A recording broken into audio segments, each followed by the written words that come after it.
Assalamualaikum warahmatullahi wabarakatuh. Sugeng Dalu, selamat malam semuanya. Gimana kabar kalian? Semoga kalian baik-baik saja dan selalu dimudahkan segala urusannya. Kali ini Vicky Tanaka akan membawakan sebuah kisah mistis dari seorang ibu yang kehilangan anaknya di sekolah. Semoga kita bisa mengambil hikmah dan selalu tetap waspada. Aku adalah seorang ibu yang sibuk sekali dengan urusan rumah dan pekerjaan. Saking sibuknya, terkadang urusan anak pun aku membutuhkan tangan orang lain. Maklum, selain ibu rumah tangga, aku juga menjalankan bisnis perniagaan di pasar. Aku mempunyai ruko yang setiap harinya harus dibuka sebagai tempat pencari nafkah sekaligus membantu keluarga. Suamiku sudah genap 2 tahun meninggalkan kami semua, itu yang membuatku harus hidup di dua sisi. Sisi sebagai ibu dan sisi sebagai ayah. Semua aku lakukan demi buah hati semata wayang. Anakku saat itu berusia 6 tahun. Ia bersekolah di TK yang ada di dekat rumah. Mungkin sekitar 30 menit dari rumah. Sebelum berangkat ke toko, aku pasti mengantarkannya ke sekolah terlebih dahulu. Dan pulangnya aku titipkan dengan orang tua teman anakku. Kami saling kenal karena dia juga merupakan pelangganku. Rumahnya melintasi rumahku jika ia pulang. Anakku sendiri bernama Erwinda, biasa dipanggil Winda. Putri kecilku ini adalah hadiah dari ayahnya, buah dari cinta kami. Namun aku hampir saja kehilangan harta dan cintaku karena kelalaian. Waktu itu aku sibuk sekali di ruko, dengan banyaknya pesanan, membuat aku harus lebih banyak menghabiskan waktu bersama karyawan dan kolegaku. Waktu itu seperti biasa aku mengantarkan anakku ke sekolah, dan berpesan kepadanya, jika pulang nanti tunggu Tante Ira. Nanti pulangnya dibonceng sama dia. Ujarku memberikan arahan kepadanya. Anakku adalah anak yang mudah mengerti dan memahami jika maminya sibuk mencari uang untuknya. Iya Mi, ujarnya pagi itu. Aku pun tak pernah menaruh curiga, karena hal itu sering kami lakukan. Namun anehnya saya pagi itu mempunyai feeling yang kurang mengenakan. Tapi aku tepiskan pikiran itu karena keadaan yang saat itu aku harus membuka toko sebab banyak barang dan supplier yang datang. Setelah aku antar anakku ke sekolah, pergilah saya ke pasar dan membuka toko. Semua berjalan tanpa normal, tanpa adanya masalah. Aku pun memulai rutinitasku sebagai kepala toko, sekaligus kasir dan pencatatan barang yang masuk. Tepat pukul 10 pagi, ini jam anakku pulang. Aku pun mulai menghubungi telepon rumah, karena aku sering telepon untuk memastikan jika ia sudah berada di rumah, dan menunggu jam 2 sampai aku pulang. Pada saat aku telepon sampai 2 kali telepon itu tidak juga ia angkat. Kemana dia ini, ujarku. Aku pun sembari tetap melayani pembeli. Sampailah saat jam makan siang, aku pun mencoba kembali menelpon.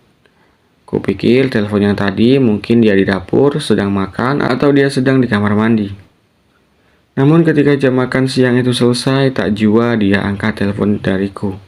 Mulailah perasaan keibuanku mencemasi putri kecilku. Tak berselang lama saya melihat Mbak Ira datang ke toko bersama anaknya yang sudah berganti baju ke sekolah dengan pakaian biasa.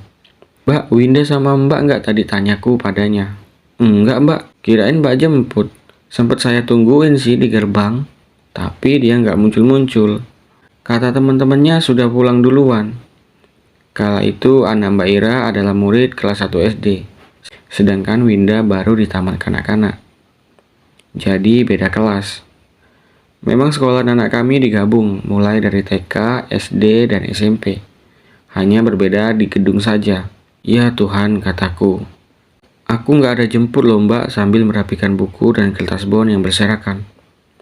Aku pun mulai dihinggapi perasaan cemas dan takut. Sekolahan itu besar dengan gedung yang bertingkat. Dan bangunan sekolahan itu adalah bangunan tua bekas bangunan Belanda.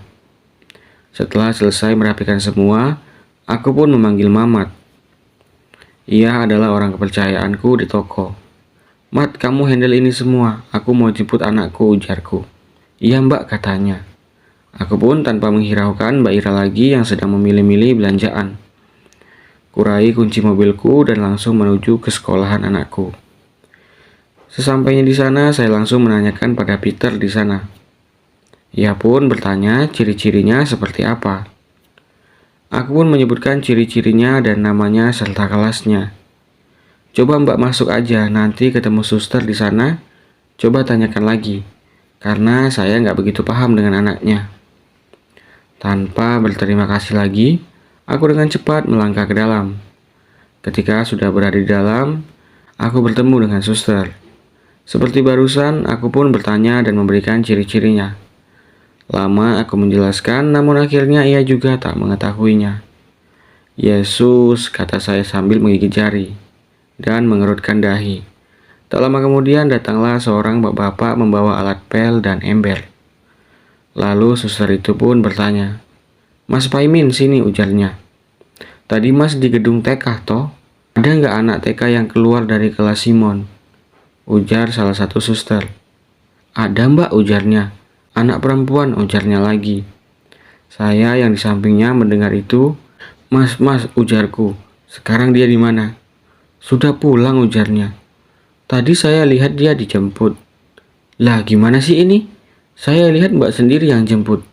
Lah sekarang mbaknya malah nyariin." Mas, jangan bercanda," ujarku sambil gemetaran. Memegang baju sebelah kirinya. "Iya mbak orang saya lihat sendiri. Cuma tadi bajunya nggak ini deh," ujar mas pembantu sekolah itu. "Jadi itu siapa?" timbal suster di situ. Aku pun mencengkram rambut dan tertunduk. Mas Paimin, mas lanjutin aja kerjanya." Mbak, ujar suster itu. "Kita lihat CCTV saja," ujarnya, sambil mengangkat tubuhku agar berdiri. Aku pun menangis dan beranjak dibantu suster, karena aku dalam keadaan yang cemas dan takut sekali. Aku pun mengepalkan tangan seraya berdoa, "Tuhan, jangan kau ambil putriku." Sambil terus meniup-niup tangan di kepalanku yang bercampur air mata dan liur yang memang kala itu keadaannya membuatku takut. "Bukan jorok ya," ujar si pencerita. Lalu dibawalah aku ke dalam ruangan guru. Ruangan itu sepi sekali, karena ya memang sudah pada pulang. Hanya anak SD dan SMP yang masih belajar di gedung sebelah. Aku pun dibawa ke situ, dan salah seorang yang berjaga di sana diminta suster untuk melihat CCTV. Setelah rekaman itu didapat dan diputar di layar monitor, betapa syok dan terkejutnya aku melihat tangan anakku seolah digandeng oleh seseorang. Tapi orang tersebut sama sekali tidak terlihat di CCTV. "Oh Tuhan," kataku sambil meneteskan air mata. Lalu semua CCTV itu diikuti dan dilacak kemana arah perginya anakku. Pada CCTV terakhir, saat keluar gedung, anakku sudah tidak terlihat oleh jarak melebar CCTV. Itu dikarenakan anakku berbelok, tidak lurus ke halaman. "Pak," kata saya histeris. Aku bingung mau berkata diculik, tapi anakku tidak menangis atau berteriak. Tapi jika diculik, kenapa penculiknya tidak terlihat? Satu-satunya yang aku pikirkan adalah anakku digawa demit. Secara itu adalah bangunan tua yang sudah ratusan tahun. Hanya saja dicat dan terus direnovasi. Namun gaya kolonialnya masih melekat. Aku yang histeris pun akhirnya pingsan. Aku tak tahu apa yang terjadi setelah pingsan. Yang ku tahu aku terbangun, aku berada di UGD dan ditemani para suster dan father yang stay di bangku luar. Saat aku terbangun, mereka pun bergegas menghampiriku. Mbak, ujar suster itu sambil tertati-tati takut saya jatuh dari kursi tindakan. "Anakku," ujarku. "Anakku." "Tenang mbak, tenang, anak mbak sedang dicari." "Di mana father?" kataku sambil menggigit ujung jariku sampai terasa perih. Karena ternyata itu sudah luka sejak sedari siang. Kala itu sekitar maghrib lah kalau nggak salah. "Anak ibu sedang dicari," ujar suster itu. "Dicari di mana?" ujarku. "Di sekolahan," ujarnya. Karena kami juga mengecek CCTV jalan dan persimpangan, tidak ada anak ibu keluar. Kami juga mengecek sampai radius 3 km dan memverifikasi setiap plat nomor kendaraan. Timpal seorang polisi yang tiba-tiba muncul dari balik tirai hordeng skat di ruang UGD. Pak, ujarku, "saya harus ke sekolahan." "Tapi Bu, untuk sementara..." Belum selesai dia bicara, aku sudah turun dari kursi dan berjalan keluar. Mereka pun mengejarku, dan akhirnya setelah adu mulut dengan polisi itu, ia pun membolehkan saya ikut mencari. Setelah sampai di sekolahan itu ternyata sudah ramai, sekitar 10 orang termasuk orang damkar. Kami pun mencari kemana-mana, sampai-sampai memasuki ruangan gedung sekolah, area belakang sekolah, balkon, dan sampai ke saluran pipa air di bawah tanah. Tak ada apapun di sana. Namun di tengah ramainya pencarian, instingku bekerja, seolah memberi sinyal jika anakku meminta pertolongan. Lalu aku pun berjalan sendirian, tanpa ada siapapun yang mendampingi. Aku pun menyusuri setiap tempat mulai dari SMP, SD, hingga TK, dan pencarianku berakhir di sebuah tempat yang tidak dikunjungi siapapun, termasuk orang yang membantu mencari, yaitu tempat anak-anak makan. Di sekolah ini menyediakan makan siang dengan menggunakan plato. Plato adalah tempat makan yang terbuat dari stainless yang diberi cekungan sebagai mangkoknya. Ketika aku masuk ke dalam, berdesir bulu kuduku. Aku melihat seorang wanita bergaun putih melintas di depanku. Ia melewati ruangan yang tidak memiliki pintu di depanku. Aku pun terkejut sambil menutup mulut. Aku yang penasaran siapakah itu, takutnya itu adalah orang dapur. Mungkin saja anakku bersama dia. Lampu di ruang makan itu terang benderang. Tak beberapa lama aku mendengar suara plato yang jatuh. Aku pun terkejut dan berteriak. Lalu ada suara yang memanggilku. Mami, mami, tolong Winda, mami. Hah? Hah? Saya celingak-celinguk sambil duduk di lantai. Winda, Winda, ujarku. Lalu tiba-tiba lampu di ruang makan itu mati. Dalam gelap gulita tersebut, aku melihat sesosok perempuan bergaun, antara gaun dan baju yang tebal, melintas di balik jendela. Namun aku tidak melihat ia berjalan, melainkan mengambang satu kilan dari lantai. Tak lama kemudian, sosok itu tiba-tiba tidak lagi hanya lewat-lewat saja, melainkan muncul dengan kepala saja dari balik pintu maupun jendela kaca, seperti seseorang yang sedang mengintip. Saya yang ketakutan berlari keluar dari ruangan tersebut. Lalu saya pun menangis dan histeris dengan suara yang keras, membuat mereka yang mendengar berlarian ke arah saya. Ada apa mbak? Ada apa bu? Di ruang makan, ujarku, di ruang makan itu, sambil menunjuk dan menangis. Lalu seorang pria masuk ke ruangan itu. Selama beberapa menit ketika ia keluar, dia diam saja dan berjalan dengan pandangan yang kosong. Lalu beberapa pria lainnya mencegatnya dan menyadarkannya. Father yang kala itu menyaksikan, berkata ini pasti ulah iblis. Lalu ia meminta 2 orang damkar untuk masuk ke dalam. Ketika mereka keluar tidak ada apa-apa, ujarnya di dalam. Akhirnya karena aku berdebat dengan orang yang mengatakan tidak ada apa-apa, membuat salah seorang pengurus yayasan berkata, coba kita cari di ruangan itu. Apa maksudnya, ujarku? Ruangan itu telah rapat dikunci. Ruangan tersebut adalah jalan pintas melarikan dari benteng ini. Ternyata sekolah itu merupakan sebuah benteng dulunya. Kami pun berbondong-bondong ke sana. Ternyata ruangan itu berada di balik lemari penyimpanan plato di ruang makan. Setelah kami semua menggeserkan lemari papan itu, terlihatlah sebuah papan berbentuk kotak di sana. Dan papan-papan itu termasuk lemari tersebut merupakan kayu-kayu zaman dahulu, yang keras lagi berat. Lalu kami pun menghancurkan gembok yang mengunci lemari tersebut. Saat kami masuk ke sana, kami menemukan ruangan di sisi kanan lorong, mungkin sebesar satu ruang tamu. Ternyata ruangan itu adalah tempat menyimpan senjata. Itu terbukti dengan banyaknya magazin yang berserakan.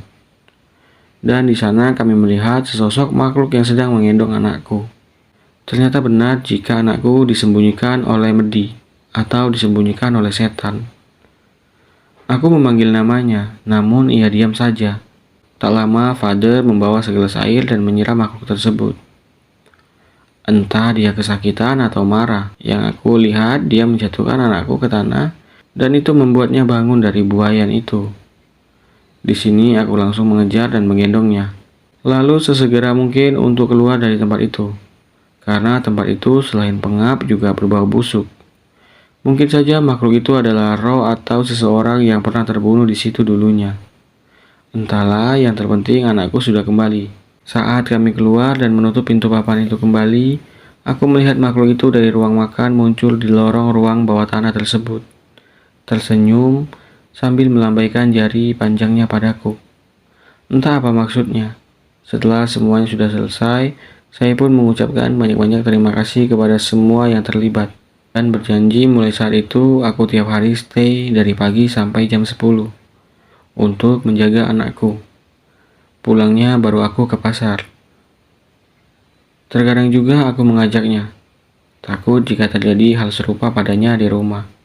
Itulah kisahku saat anakku disembunyikan oleh dedemit. Semoga bisa menambah kewaspadaan dan tetap selalu berhati-hati. Walaupun zaman sudah modern, namun makhluk itu tidak pernah lekang oleh waktu. Kita seperti berdampingan, hanya saja berbeda dimensi.